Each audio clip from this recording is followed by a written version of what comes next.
You know, love in a Nigerian university hits different. It's not just textbooks and lecture halls. It's shared assignments, midnight calls, walk-bys in matching departmental teas. It's jollof at the back of the faculty canteen and love letters disguised as memes. But what happens when that love, your ride-or-die kind of love, betrays you publicly? This is the story of Ada-nne, an Igbo girl from Enugu, Mass Comm final year student, fierce intellect.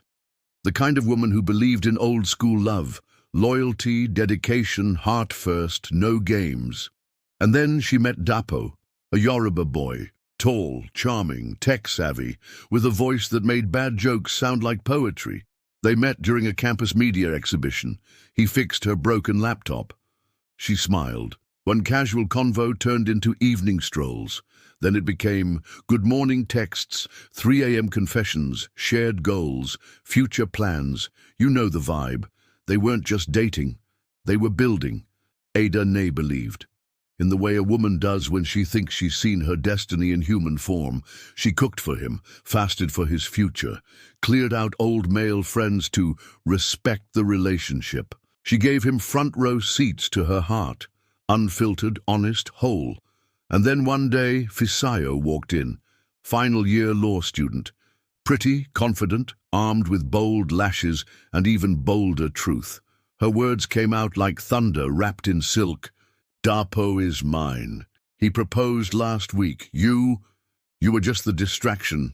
Ada-nne laughed at first, because lies like that don't make sense. Not when you've prayed over someone, not when you've cried with them.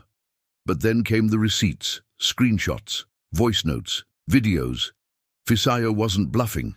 The truth wasn't just bitter, it was venom. Ada-nne confronted Dapo, right there near the campus library, in front of friends and strangers. But his response wasn't shock or regret, it was denial, cold, clinical, cruel. I don't know this girl. She's lying, maybe she's obsessed. In that moment, Aiden's world collapsed. The whispers came fast. She was desperate. She wanted to trap him. Just a side chick forming main energy. Her reputation, shattered. Her friendships, gone. Her peace, destroyed. She stopped attending lectures. She deleted socials. She didn't even recognize her own reflection anymore. All she could ask was, how did loving someone turn into a public disgrace? That's when Tunde showed up. He wasn't flashy. He didn't come with big lines or smooth game. Just a quiet architecture student who noticed her sitting alone one day, broken and silent. He didn't say, cheer up. He just said, if it still hurts, then it mattered. And that's where the healing started.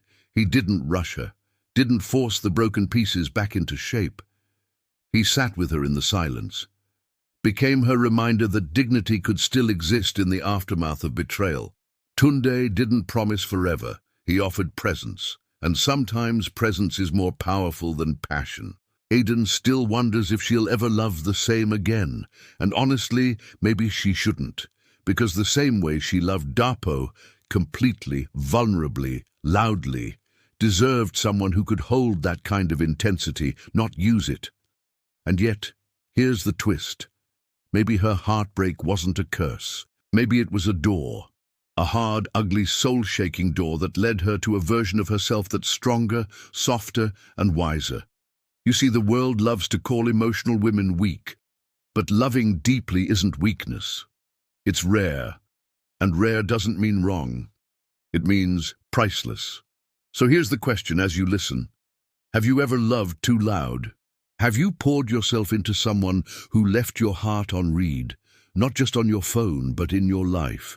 Have you ever been publicly denied by someone who once whispered you were home? And more importantly, are you brave enough to love again when the right one finally shows up? Because sometimes love isn't just about who holds your hand, it's about who holds your story, even the cracked parts.